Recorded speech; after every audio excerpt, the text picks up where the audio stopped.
for staying with us. This is Daybreak. On my far right, Ahmed Hashi, Senator Samson Cherargei, Advocates Paul Mwangi and Philip Langat joined us also on the broadcast this morning. And on my immediate right is Martin Ogingo, former lawmaker. Gentlemen, thanks for your time. Much appreciated. Ahmed, before I come to you, Philip, your hand was up.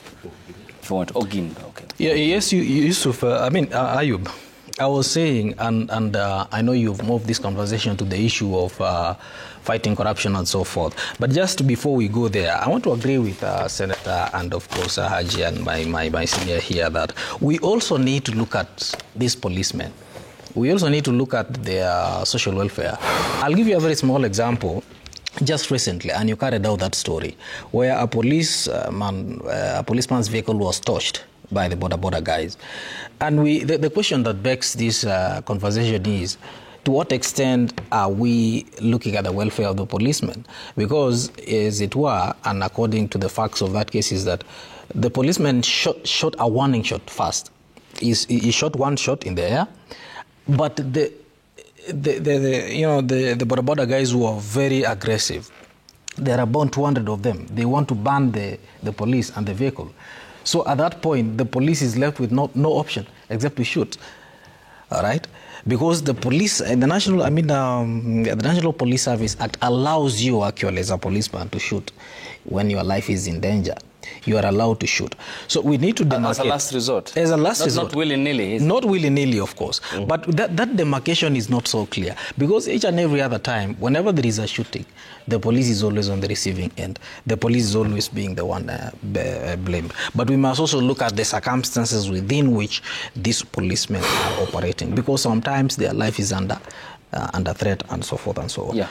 So that was my point about that. We really need to look at how we treat our police, and we need to also improve the legislation around how police conduct themselves. Because that also, coming to you, Ahmed, before I get the also contribution of the former MP, touches on governance, which was a major issue in the manifesto by the President to establish a public inquiry into state capture, human rights, extrajudicial executions by security agencies. The President visibly disgruntled by what happened during the last regime to the likes of Senator Samson Cherargei, who were targeted by the state, but seems to be in perpetual continuity, only that those in authority have changed. Well, Cherargei has been harassed. We have been shot at. We have been, our families have been harassed. Mr. Ogindo and I have been being chased down Serena Road and Uhuru Park with tear gas. We have been through hell in this country when it comes to police action. But I don't like bleeding hearts. The police and the justice system, there's the police system and there's a justice system. And, the police have to maintain law and order. And any bleeding heart that wants to tie the hands of the police in their back, I am opposed to. But there must be justice on the other side that tempers police action. And therefore, the balance between the two is what we need to concentrate on. But I also think that Mr. Ruto came in as a law and order, economic, what was that thing called? Not trickle down, bottom up. You remember that? That's not there anymore. We have trickle down. We have the IMF trickle down. And this is what is causing the malaise in our society.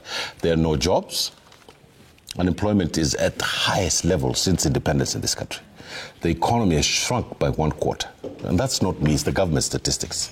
The president is busy talking about international political economy in Addis Ababa, about the system and how rigged it is towards Kenya, instead of providing us with new economic ideas about integration and going into our minerals, going into our oil to find ways to get these youth people to be employed.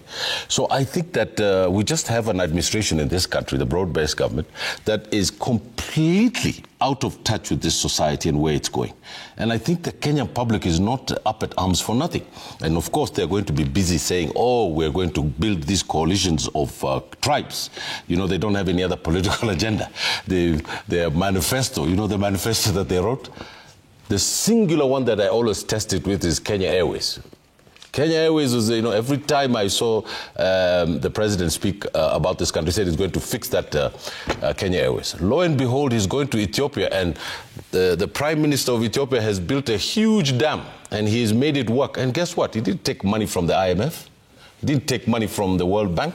He pleaded to the patriotism of his people and said, let's build this dam so that Ethiopia can be lit up. And do you know that now all of northern Kenya, our place, is going to get electricity at a very cheap, and this is going to provide us with the basis of trying to start businesses there. So I put it to you that the vision of the president and the prime minister in this country, the people of this country have rejected it. They have rejected this broad-based alliance, and we're looking forward for a vote. You know, I fought for the right of the president to wait for the electoral ballot instead of having a revolution in this country, and so that when the people go there and exercise their franchise, so we can shock people like Mr. Mwangi here, who thinks that they're going to come back into office. Okay. Let us wait for the elections to come and see what happens. Though the construction of the dam, the JAD started, and MLS are now into it. Yes, but it's still he's the one who is going to get the accolades. The credits. The credits. But it is the brilliance of Meles Zenawi who did it. Yeah. But that dam is going to change Ethiopia. Yeah. Okay. We should ask the president, who was really shocked at the dam, and you know, he doesn't have a signature investment in this country. That is a lie. No, I can't say it's a lie. I want the senator to retract that statement. It's not a lie. He should say. My brother started very well by saying that we need to look at the basic, at the causes of problems. Now he's off that. Yes, he's and I say, even when, for instance, even when we come to the problems we are having today in the police force, in corruption, we must first start looking at what is the cause of these problems. For instance, in the police, one of the unspoken things about police recruitment and about a lot of the recruitment that happens of teachers, all these big recruitments, is that even before you go to the field, a lot of it is shared out. And you know that. And it's being sold. And not sold. Even before you get to selling, there are positions that are allocated. Yes. They've already been given out to political classes, to political leaders. So the Speaker of the National Assembly has been given 200 slots. Then you know you must take 500 slots to the Deputy President, you must take 1,000 slots to State House, you must take and it's not about this government. It has always been that way.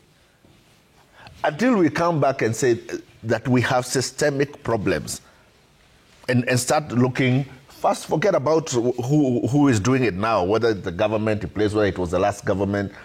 We are not going to get rid of that problem until we first identify what is the systemic problem that we must deal with. For the police, we start with the recruitment and say, there is this fight now going on about the recruitment. Yes. And we must, as this recruitment fair, you'll go and find out that we are talking about 10,000 positions. 5,000 of those have already been shared out. Yeah. But Council, it's because we are a constitutional democracy and